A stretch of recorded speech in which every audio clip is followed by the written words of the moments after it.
अस्सलाम वालेकुम नाज़रीन, welcome back to my channel यार इंटरव्यू अपडेट्स।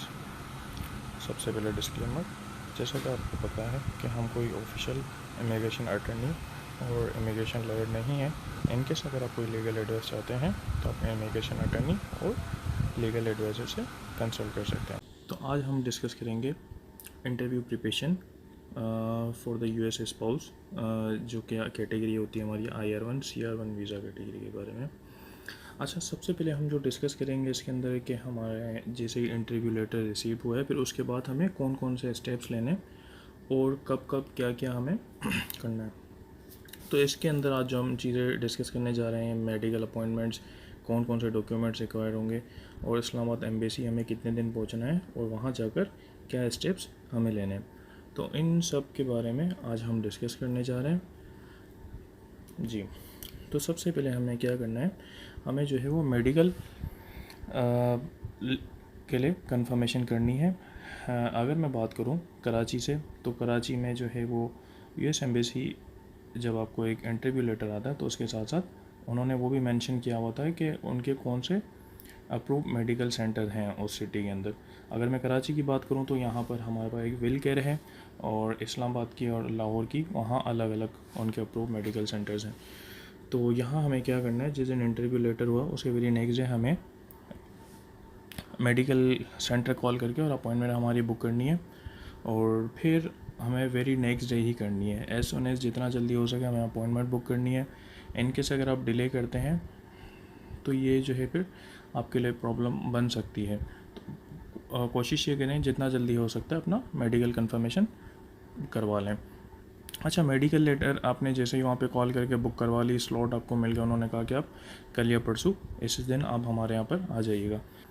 अच्छा, मेडिकल लेटर के लिए जब आप जाएंगे तो वहाँ पर आपको कौन कौन से डॉक्यूमेंट्स रिक्वायर होंगे मैं इसके बारे में भी बता देता हूँ। वहाँ पर आप जब जाएंगे तो डॉक्यूमेंट्स में जो सबसे पहले रिक्वायरमेंट होगा, जो कि आपको अपने साथ लेकर जाना पड़ेगा, इंटरव्यू लेटर, उसकी कॉपी लेकर जानी पड़ेगी। आपको अपना पासपोर्ट लेकर जाना पड़ेगा, और जो पासपोर्ट साइज़ पिक्चर्स होती हैं वो भी साथ लेकर जानी पड़ेगी। और DS-260 कन्फर्मेशन का जो एक पेज होता है जिसके अंदर केस नंबर आपका लिखा हुआ होता है, वो आपने साथ लेके जाना है। और इम्यूनाइजेशन रिकॉर्ड अगर आपका कोई है, कोई पिछली अगर वैक्सीन वगैरह लगी हैं, वो भी आपको साथ लेकर जाना। और ओरिजिनल CNIC भी आपने साथ अपने रखना है। इसके साथ साथ वो ख़ुद भी जब आप उनसे मेडिकल कंफर्मेशन अपॉइंटमेंट ले रहे होंगे तो आपको बता देंगे कौन कौन से डॉक्यूमेंट्स रिक्वायर होते हैं। मेडिकल हो गया आपका कंफर्म। फिर मैं आता हूँ सेकंड स्टेप के ऊपर कि इस्लामाबाद एम्बेसी जाने के लिए आपको कौन कौन से डॉक्यूमेंट्स अपने साथ रखने होंगे अपनी फ़ाइल के अंदर। तो इसके ऊपर अगर मैं आता हूँ तो सबसे पहले हम डिस्कस करते हैं स्पाउस के कौन कौन से डॉक्यूमेंट्स जो हैं वो आपको अपने साथ रखने हैं अपनी फ़ाइल के अंदर। फाइनेंशियल डॉक्यूमेंट्स, जिसके अंदर जहाँ आपके स्पाउस जॉब करते हैं या जो भी उनका बिज़नेस है, उनके पे स्टेप्स हो गए, W2 हो गए, टैक्स रिटर्न्स हो गए, वो जो भी हैं वो आपको अपने साथ रखने हैं।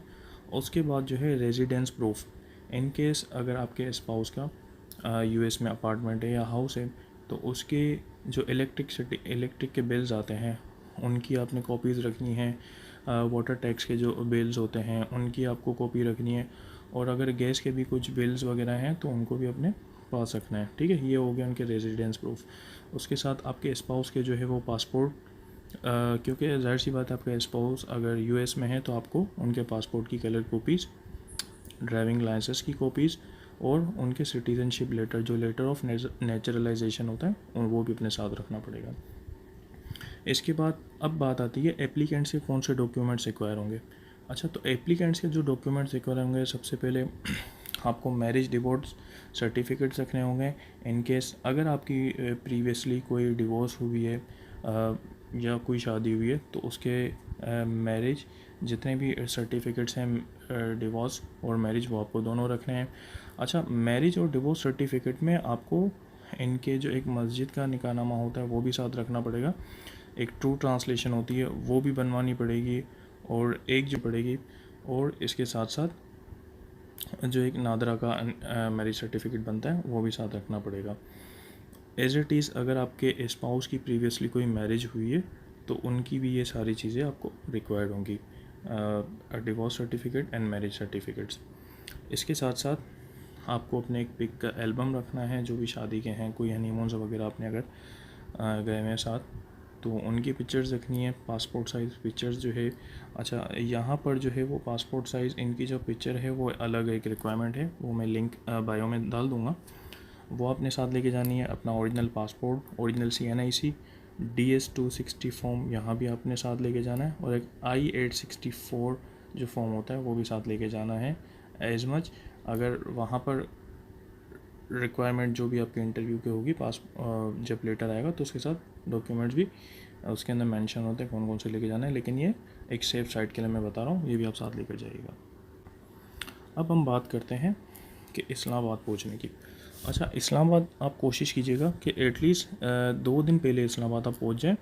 उसकी वजह ये होती है, बाज़ औक़ात ये होता है कि रास्ते में भी कुछ प्रॉब्लम हो जाती हैं। अगर आप कराची से आ रहे हैं या लाहौर से आ रहे हैं तो बीच में कुछ भी प्रॉब्लम हो सकती है, तो बेटर ये है कि आप 2 दिन इस्लामाबाद पहले पहुँचें, वहाँ पर एक दिन घूमें, रेस्ट करें और बिल्कुल रिलैक्स हो जाएं एक दिन। उसके बाद आपने अपने इंटरव्यू के लिए पहुँचना है ऑन द बिग डे, जिसके लिए हमने इतनी सारी प्रिपरेशन की हैं, इतने सारे एक्सपेंसेस, इतना सारा वेट किया है। तो आज का जो हमारा दिन है वो बहुत बड़ा दिन होगा ऑन द बिग डे, जिस दिन हमारा इंटरव्यू होने जाना है इस्लामाबाद एम्बेसी में। अच्छा, तो यहाँ पर हमें क्या करना है, होटल से हमें एटलीस्ट 1 से 2 घंटे पहले जो है वो निकल जाना है इस्लामाबाद एम्बेसी के लिए। आप जैसे इस्लामाबाद एम्बेसी पहुँचेंगे तो वहाँ पर जो है एक पॉइंट होता है, उस पॉइंट से आप जैसे ही एंटर होंगे वहाँ पे कुछ स्कैनिंग्स होती हैं आपकी। नॉर्मल एक चेकिंग होगी, अगर कुछ metal keys, USB phone, smart gadgets हो गए या स्मार्टफोन, वॉचेस जो भी हो गए, वो वहाँ पर आपने नहीं लेकर जाना आपके साथ। जो भी पेरेंट्स में से कोई जा रहा है तो आपने वहीं पर जो ड्रॉप ऑफ पॉइंट है आपने वहीं पर ही उनको दे देना है। अगर आप अंदर लेकर जाएंगे तो फिर आपको दोबारा जो है वो फर्स्ट पॉइंट काउंटर के ऊपर सबमिट करवाने पड़ेंगे। तो आपने क्या करना है, आप जैसे ही अंदर एंटर होंगे आपकी एक स्कैनिंग होगी, चेकिंग वगैरह होने के बाद अगर आपके पास कुछ मेटल्स वगैरह हैं तो आपसे ले लिए जाएंगे। तो आपका टाइम ज़ाया होने से बेहतर है आप पहले ही वो अंदर ना लेकर जाएं, आपके साथ जो भी हैं आप उनको हाथ में दे दें। अच्छा, उसके बाद आप जैसे ही अंदर जाएंगे तो एक बहुत बड़ा हॉल होता है। स्कैनिंग के बाद फिर आपसे पूछा जाएगा और डॉक्यूमेंट्स आपसे देखेंगे, एक वीज़ा इंटरव्यू लेटर जो होता है वो देखेंगे और आपसे पासपोर्ट देखेंगे। फिर आपको थोड़ी देर वेट करने के कहेंगे और आपका जो शटल सर्विस की फ़ीस होगी आपसे लेके वेट करने के कहेंगे। जैसे ही शटल आएगी फिर वो आपको कॉल करते हैं। आप जैसे ही वहाँ पर जाएंगे शटल में बैठेंगे, क्योंकि शटल में सर्विस के लिए वहाँ पर काफ़ी ज़्यादा इंटरव्यूज़ जो होते हैं, दूसरी कैटेगरी के भी लोग होते हैं, वो भी आपके साथ शटल सर्विस में ट्रैवल कर रहे होते हैं। अच्छा, वहाँ से फिर और ऑलमोस्ट 20 मिनट्स का ट्रैवल होता है उस पॉइंट से इस्लामाबाद एम्बेसी का, जो कि शटल सर्विस के थ्रू आप करते हैं। और जैसे ही आप इस्लामाबाद एम्बेसी के उस पॉइंट के ऊपर पहुंच जाते हैं फिर वहाँ उतरते हैं, वहाँ पर गाइडेंस मिल रही होती है, क्योंकि वहाँ पर भी आपके डॉक्यूमेंट्स चेक करते हैं और जो वीज़ा कैटेगरी होती है उस हिसाब से अकॉर्डिंग आपको वहाँ पर जो क्यूज़ लगी होती हैं आपको गाइडेंस मिल गई और वहाँ खड़ा कर दिया जाता है। फिर उसके साथ साथ जब आप एम्बेसी पहुँचते हो तो फिर वहाँ पर जो है आपको फ़र्स्ट काउंटर में फ़र्स्ट विंडो पर आपसे जो है वो आपका नेम पूछते हैं और आपके सिविल डॉक्यूमेंट्स मांगते हैं। फिर जैसे ही आप अपना नेम और सिविल डॉक्यूमेंट्स उनको देते हैं फिर आपको वो नंबर देके और आपको वेट करने का कहते हैं। फिर थोड़ी देर आप वहाँ पर वेट करते हैं, फिर आपको सेकंड विंडो पर बुलाया जाता है। सेकंड विंडो पर आपके बायोमेट्रिक्स लिए जाते हैं। बायोमेट्रिक्स लेने के बाद आपके पिक्चर्स लेते हैं और पिक्चर्स लेने के बाद फिर आपको आपका वेट करने का कहा जाता है। फिर आपसे ये पूछते हैं कि आपको इंटरव्यू किस ज़बान में देना है, इवन उर्दू में देना है, इंग्लिश में देना है। देन आप अपनी सिलेक्शन वहाँ पर बता देते हैं। अच्छा, ये करने के बाद फिर आपने वेट करना होता है। फिर जब आपका नंबर आता है आपको कॉल किया जाता है फाइनल इंटरव्यू के लिए। फिर आपसे मेन जिस क्वेश्चन आंसर्स होते हैं वो उस बारे में पूछते हैं। अच्छा, जो हमसे पूछे गए थे, मैं आपको अपना एक पर्सनल एक्सपीरियंस बता रहा हूँ। उसमें ये पूछे गए थे कि आपके स्पाउस के नेम को किस तरह से स्पेल करते हैं। तो हमने बताया इस तरह से स्पेल जो उनकी होती है वो आपने बताना है। आपके स्पाउस का कॉन्टैक्ट नंबर क्या है, आपने अपने स्पाउस का कॉन्टैक्ट नंबर याद रखना है और उन्हें वहाँ पर बताना है। उसके साथ साथ आपके स्पाउस क्या करते हैं आपने ये भी बताना है, उनकी जॉब बतानी है, उनकी जो डेजिग्नेशन है वो उनकी पूरी क्लियर करनी है। उसके बाद फिर पूछा गया था कि आपके स्पाउस कब से जो है वो US में है। आपने फिर ये भी बताना है कि 10 साल हो गए, 12 साल, लेकिन एग्जैक्ट बताना है। उसके बाद फिर मुझसे पूछा था कि कितने टाइम से आपके स्पाउस करंट एड्रेस पर रह रहे हैं, अभी करके आपने जो बताना है। 2 साल हो गए, 3 साल हो गए, क्योंकि जाहिर सी बात है 10 साल एक ही घर में तो नहीं रहे हैं। इनकेस अगर रहे भी हैं तो आपने फिर वो बताना, अगर नहीं रहे हैं तो जो अभी करंट एड्रेस है वो बताना है। फिर आपने ये बताने के बाद फिर पूछा गया कि शादी के बाद आप कितनी बार मिल चुके हैं, आपने फिर वो बताना है और एग्जैक्ट टाइम बताना है। इवन अगर शादी को 2 साल हो गए तो 2 साल के अंदर आपके स्पाउस ने आपको कितनी बार विज़िट किया, इवन 2 बार किया है, 3 बार किया, तो आपने वो एग्जैक्ट टाइम बताना है विद डेट, कि इस डेट से इस डेट तक स्पाउस यहाँ थे और 30 डेज़ 15 डेज़ जो भी जितने भी दिन के थे तो आपको पता होगा, आपने उसी दिन के बारे में बताना है। बाद फिर जो पूछा गया था, फिर हमारे पर्सनल क्वेश्चंस कि आप लोग बात किस तरह से करते हैं। फिर हमने बताया कि हम व्हाट्सएप के थ्रू इसी तरह से बात करते हैं। तो गाइस ये था हमारा आज का interview preparation tips and tricks. आप अपना बहुत ख्याल रखिएगा। अगर आप न्यू हैं तो हमारे चैनल को लाजमी सब्सक्राइब कीजिएगा, ताकि हर आने वाली वीडियो आप तक पहुंच सके और उससे हमें भी मोटिवेशन मिलती रहे। Thank you so much.